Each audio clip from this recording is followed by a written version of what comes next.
93. His father's ghost. A man named Tian Zusheng of Changning was crossing the Tungting Lake when the boat was capsized and he was drowned. His son, Liang Sisiu, who towards the close of the Qing Dynasty took the highest degree, was then a baby in arms. And his wife, hearing the bad news, swallowed poison forthwith and left the child to the care of his grandmother.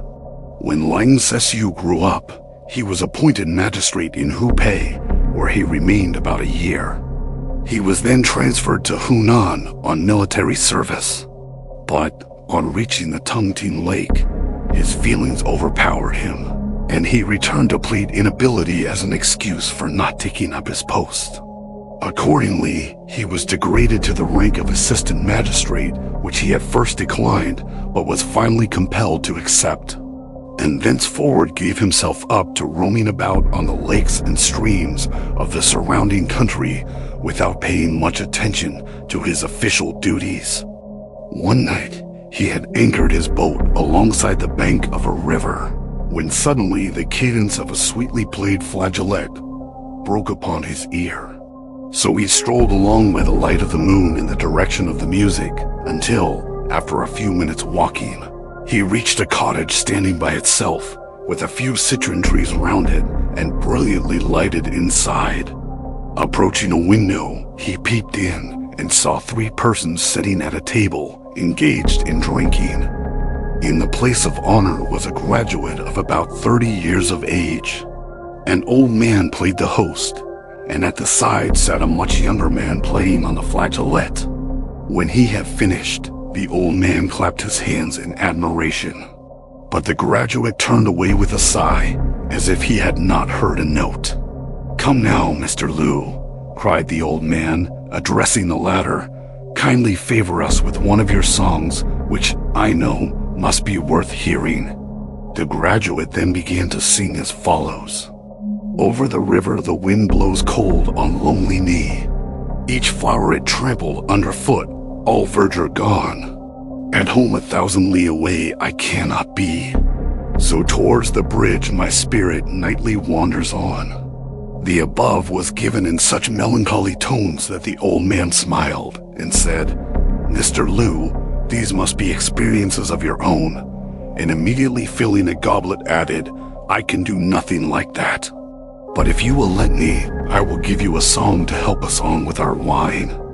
He then sung a verse from Li Tai Po and put them all in a lively humor again, after which the young man said he would just go outside and see how high the moon was, which he did, and observing Liang's outside, clapped his hands and cried out to his companions, "There is a man at the window who has seen all we have been doing."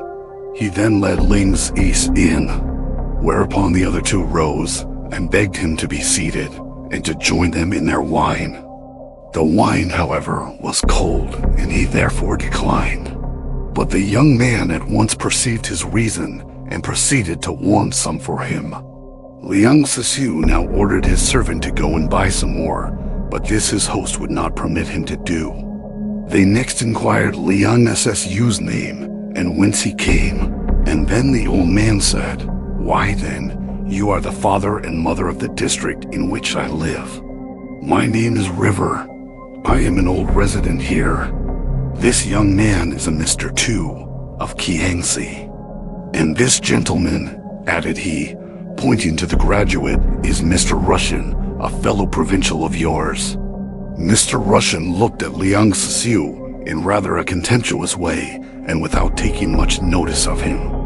Whereupon Liang Sisiu asked him whereabouts he lived in Changning, observing that it was strange he himself should never have heard of such an accomplished gentleman.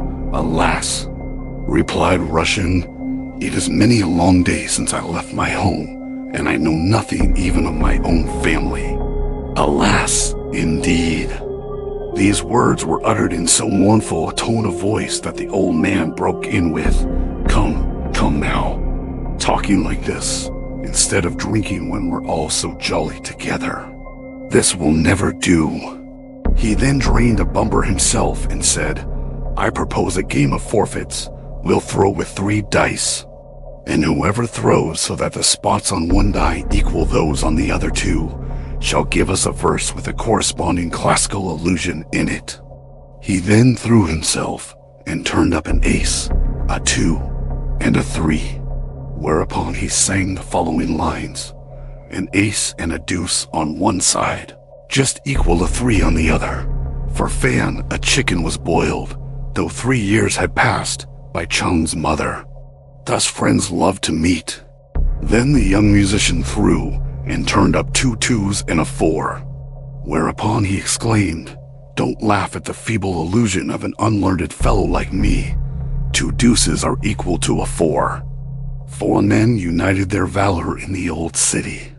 Thus brothers loved to meet."